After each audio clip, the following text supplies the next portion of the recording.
Honorable Kannike. Thank you, the Right Honorable Speaker. My name is Dr. Amuda-Kannike Abubakar. I represent Ilorin East, Ilorin South Federal Constituency. Mr. Speaker, honorable colleagues, I'm from Kwara State.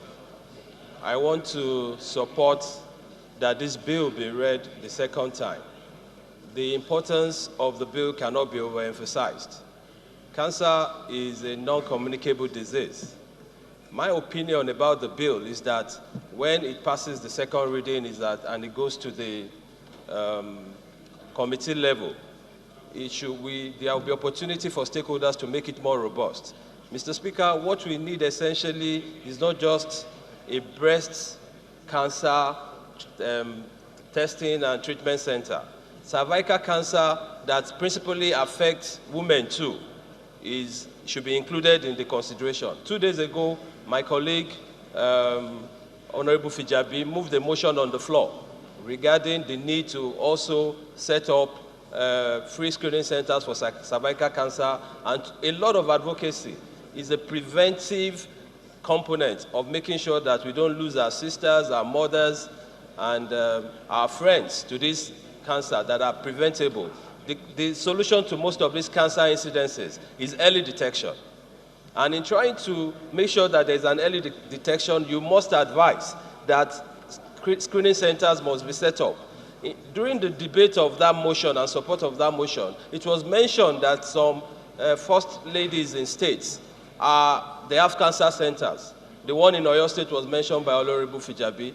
Leah Foundation, of the wife of the Deputy Governor of Kwara State, was mentioned by me. Mr. Speaker, honorable colleagues, I happen to have lost somebody very dear to me to breast cancer.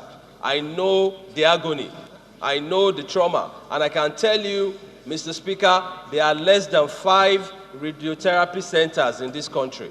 It's not even the indigent alone, Mr. Speaker, that need cancer centers. Even the people who can afford it, Mr. Speaker, do not even have where they can go for radiotherapy. It is a very bad situation. We need to take this as a national emergency.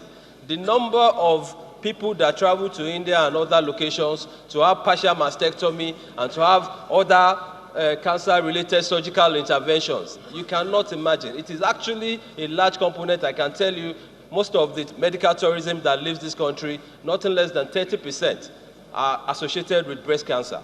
We need to take it as a national emergency and have these centers that will make advocacy a very important component of their activity. They'll provide treatment, and they'll also make sure that they provide vaccines, particularly in cervical cancer, to make sure that it is prevented to be something that will be diminishing our population. So the principle and the consideration of this bill is germane, and I urge members to support it. Thank you very much, Mr. Speaker. I make recommendation as to how we can better it through the appropriation. I think if we don't do anything about this, it will amount to serious abdication of our responsibilities as representative of the people who bear the brunt of going to some of these centers that are ill-equipped or lack equipment for treatment of cancer. So having said that, I'll put the question. And for the Committee on Health Institutions, that is a directive from the chair. So we should have that report before the 2017 budget is presented. And the question is that the bill be now read a second time. Those in favor of the motion say aye. Those against it say nay. The ayes have it.